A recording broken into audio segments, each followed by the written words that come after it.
Something like the arrangement with the Convergence Group, or maybe it's a 6-month term and it's on a tight leash? Absolutely. You know, for me, again, I'm assuming that this one developer wins. So I have to qualify my remarks because we have to vote on it tonight or whenever we do. But assuming the big one, the Authenticity Project, moves forward, I am a huge proponent of entering an exclusive right, which is the right thing to do, but for a period of time.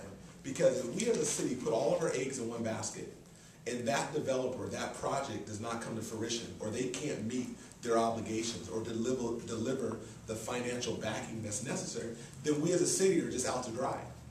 We can't do that. We've got to hedge our bets, and the way you do that, you can be smart. You can say, look, we're going to choose you, and maybe you want 9 months or 12 months. We can't give you 9 or 12.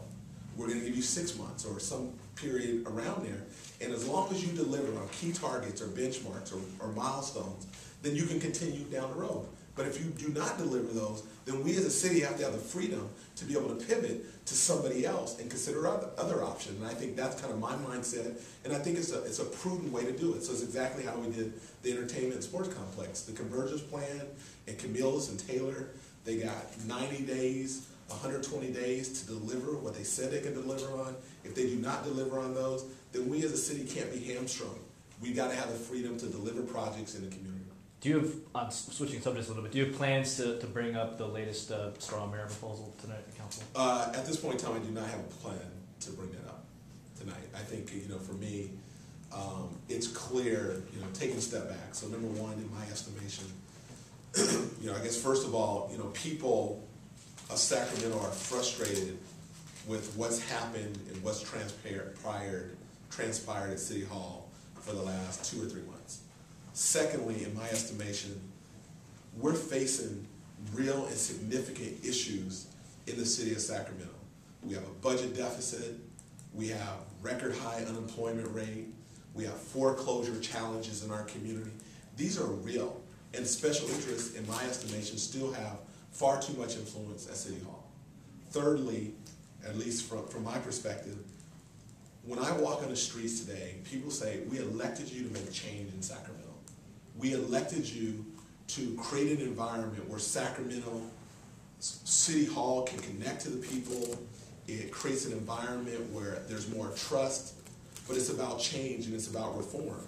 And I'm going to continue to fight for Sacramento.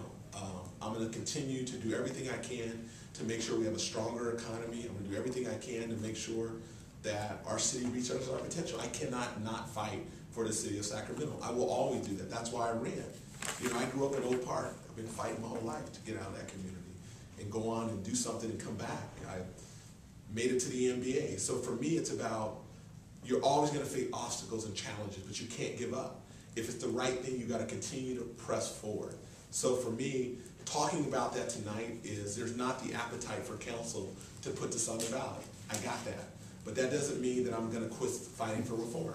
It doesn't mean that I'm going to quit having conversations that are difficult. We should not be a city that is afraid to have difficult conversations.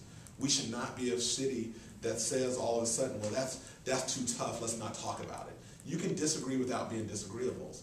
And that's going to be my commitment, that we're going to tackle tough issues, we're going to have tough conversations, we're going to do it in a civil way. But if we don't do that, then our city loses without a vigorous debate and discourse on issues that are so important. And I think governance structure, or changing the governance structure in a city like Sacramento, would help catapult us to the next level. And that's going to be an ongoing dialogue in our community. Are you thinking of doing it and bringing it up on the agenda anytime this month or in August? Or are you moving away from that idea? Yeah, for me, it's clear that it's something that we're going to have to look at for 2011 or 2012 or somewhere down the road. And we'll evaluate all those options and figure out what that looks like. But I do believe at some point before I'm out of office, we will have reform for the people. How about Westfield Mall? Any more movement on a buyer there? And who are these mystery buyers? So they're in negotiations with Westfield, so I don't have anything new to report out at this point. But as I said last time we talked about it, as soon as something looks like it's viable and has the potential, then I will certainly share more information on that. But it would be premature and not advantageous to these folks trying to work out financials and look at numbers and seeing if it's a good fit. And it doesn't put the city right now in the best position to really get involved in that. We don't have a whole lot to contribute right now. You know, we have a parking lot and limited assets, so it's really between those two. And if they do reach an agreement, then we would play a key role in making sure that that marriage works the right way, and then certainly going forward, that the city is positioned in a very smart way. Mayor, after the vote at the last meeting before break, you expressed your disappointment with several members of the council who didn't vote to have the city attorney draft the language. Are you at all concerned that will cause any friction with your colleagues on the council? Have you reached out to any of these council members since then? So your question is, what's the two questions? You expressed your disappointment with Right. several of the members who voted against having the city attorney draft the language.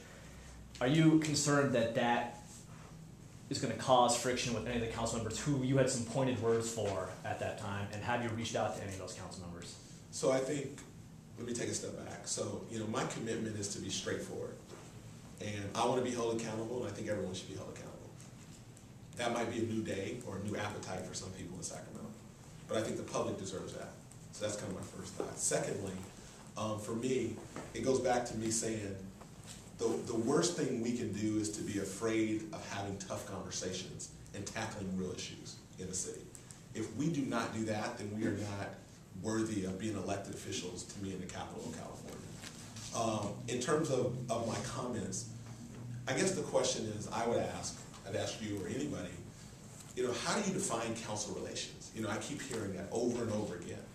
Like, what does it mean to have good council relations? Ryan? I'm sorry, I'm flipping the script. I'm not a politician. So, you know, for me, I guess, when you think about good council relations, is it the fact that we vote together 95% of the time? Does that mean that you have good council relations? Does it mean that you have good council relations if you don't discuss tough issues and just let those kind of lay by the wayside? Do you have good council relations if you have standing meetings once a month and every 2 months? Is that good council relations? I think we need to define what good council relations means. And for me, it's about accountability and results at the end of the day. Detroit Lions, I mean, I hate to pick on Detroit, but the Detroit Lions football team, they can all get along great. You know, things are hunky-dory, they got great camaraderie in the locker room, and they don't win a whole lot of games. That, to me, is not at the end of the day what you want from your football team. What you want from your team is a mutual respect. So when I think about council relations, I think it's about respecting each other. I think it's about understanding that people are going to have a difference of opinions, and I'm okay on that. Let me give you an example. You know, one of the council members can say, in my district, everything is perfect. Everything is great. I'm not hearing that people want something different. Now, I don't agree with that, and that's not what I'm hearing, but I have to respect that person's opinion. So I'm good on certainly doing that. So I think you could have healthy tension between council members or council and mayor and still have good council relations. I don't think they're mutually exclusive. So council members that I have spoken to, you know, since the last time we met, we've had good conversation. It's not personal. I'm not taking anything personal. Council members don't take things personal. That's one of the things they taught me early on. So at the end of the day, Ryan, we're going to meet for the first time today, and we're going to be assembled, and we're going to talk about how we move this city forward. And we're going to have two very significant items before us. One is the 7-800 block, and the other is, you know, BOT, and that's not going to get in the way of hopefully us making the right choice and judgment calls to move the city forward. I think the real question, again, becomes when you have tough issues or competing visions for the city. You know, I got elected because the voters said to me, we want a different vision for Sacramento. And I'm trying to act on that to the best of my ability. Sometimes not doing it perfectly, certainly can do it better. Some things work, some things don't work. But let's remember, I'm the only elected official that's elected citywide. The other council members are elected by district. And there's a lot of challenges when it comes to parochial, things that happen per district, versus a perspective that's citywide. And I've got to constantly fight to figure out how we have a citywide perspective that at the end of the day rules and creates a vision